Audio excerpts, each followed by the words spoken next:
Exactamente, Víctor Segarra, a las 12 casi ya estoy enloqueciendo a Fanny, porque hasta ella y el niño andan gritando y dice, los misterios de Eleusis, sí, pero déjenme aterrizar. Esos misterios antiguos era porque ellos invocaban las madres sacerdotisas a los elementales, compañeros, no me salí del tema. Ahora bien, dicen, ya lo tocaste, ya entendí, pero llegan los elementales y llega una previa iniciación. Dicen, ¿sabes, Pedrito, cómo se llamaba? La iniciación de Delfos. Entonces, ahí voy. Delfi o Delfos era una ciudad antigua grecorromana en donde ellos entraban, las sacerdotisas, eran sacerdotisas vestales, Gerardo, eran vírgenes, no tenían contacto con hombres hasta los 40 o 50 años y ellas decían que se encontraban en esos lugares para rendir su vida a los templos de Eleusis. Voy a explicar. Ellas llegaban a catacumbas, fíjate bien, Gerardo, eran cuevas subterráneas donde dicen que los vapores, el azufre de esa zona era volcánico y entonces entraban en un estado alterado de conciencia. Al entrar en esos estados alterados, los sacerdotes antiguos, ellos tenían que interpretar toda la dictamen que había con ellos. Entonces la sacerdotisa lo único que hacía es que hablaba en un lenguaje extraño. ¿Y saben cómo se le conoce eso? Como xenoglosia. Ese lenguaje era traducido por el sacerdote y finalmente tenían que ser mujeres preparadas, con ayuno, purga, alimentación, oración todo el día y pasaban el resto de su vida. Incluso los familiares pedían permiso a los sumos pontífices para que de alguna manera su hija, que era una de las primogénitas, entrara en ello. Y además dicen que la hija que tenía más dones, Pedro, era la séptima hija del séptimo padre, del séptimo tío, y los números 7 se traducían en eso. Eleusis era un templo antiguo junto con los de Delfi y Delfos, donde había un frontispicio. ¿Qué es eso? Había un marco que decía, hombre, conócete a sí mismo y habrás conocido a Dios y a las estrellas.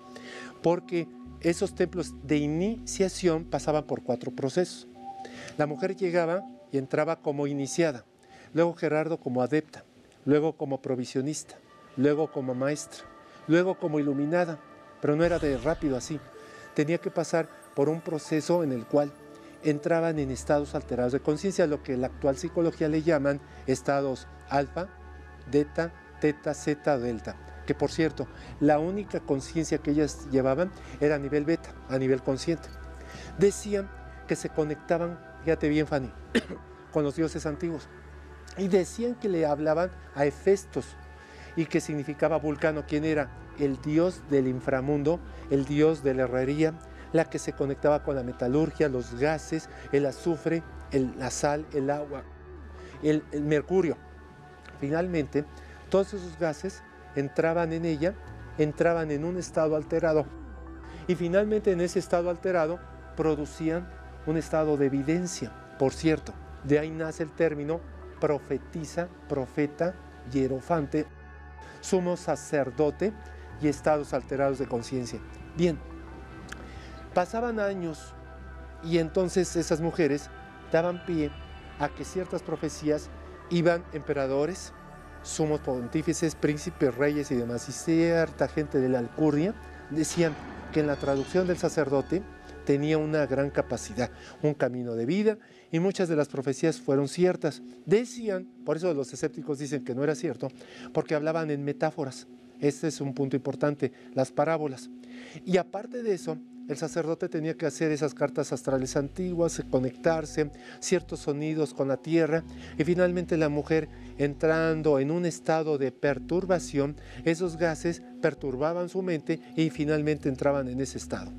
Lo que sucedía también es que dicen los testigos que esas mujeres se conectaban con lo que expliqué como introducción, todos los elementales, y dicen que en las grutas y en las cavernas estaban gnomos, duendes, elfos, hadas, elfos, trolls y demás. Ellas decían que esos seres elementales les conectaban los tesoros ocultos, tenían la conexión con el más allá, y por eso ellas sabían exactamente el porvenir y el pasado. Algunas se equivocaban porque recordemos que el futuro y el pasado es como una mecánica cuántica, es una dimensión paralela y no siempre lo que se ve corresponde en el tiempo. Siguiente, yo. Pensemos también que esos misterios se les conoce como eleusianos, mitología grecorromana, y tiene otro nombre, mitología de Delfos. En inglés se llama Delphi, D-E-L-P-H-I. ¿Eso qué indica? Que finalmente el humano que iba de puro corazón podría ser recibido en un mensaje astral. Pero Pedro, gente que no iba en puro corazón, iba nada más en una forma sacrílega.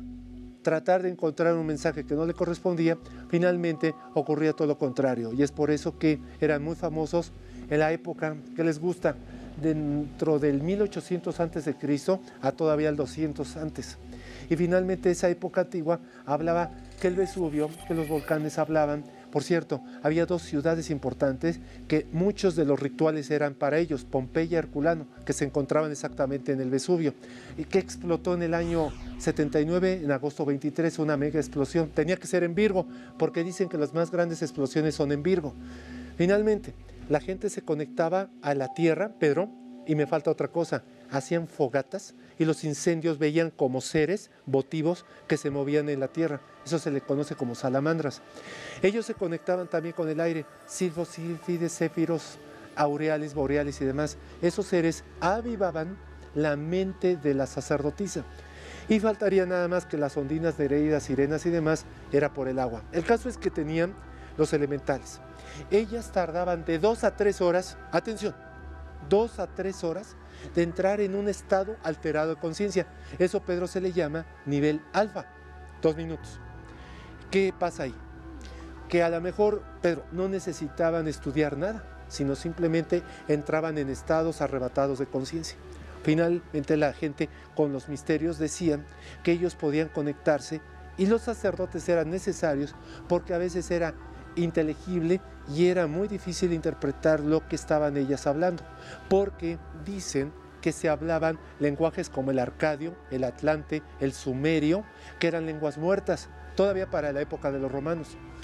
Finalmente lo que hacían era conectarse con ellos, empezaban a sentir un estado de somnolencia.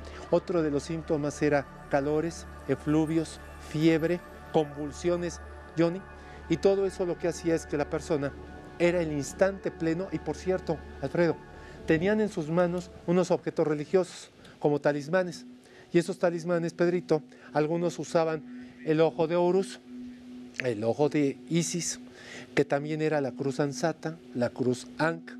Y ahí les va lo que no van a creer nunca. Tenían los romanos muy íntima relación con los egipcios y decían que tenían papiros y manuscritos del libro de los muertos egipcios. Y algunos conocían el libro tibetano que se le conoce como el Bardo Todol. Por eso el misterio de Eleusis era que primero entraban en antecámaras, y una cámara era de la vida, una cámara era del purgatorio, otra cámara era la muerte. Además de la sacerdotisa tenía que elegir correctamente su ángel, cuál era el camino. Y si se equivocaba, decían que había, por ejemplo, pantanos, pozos profundos, agua helada, cocodrilos, y eran pruebas iniciáticas para aquel que pasaba la prueba. Fíjense, aquí no era de a libros, Pedrito, era de pruebas de muerte, que muchas veces, muchas de ellas morían. Continuamos, corto.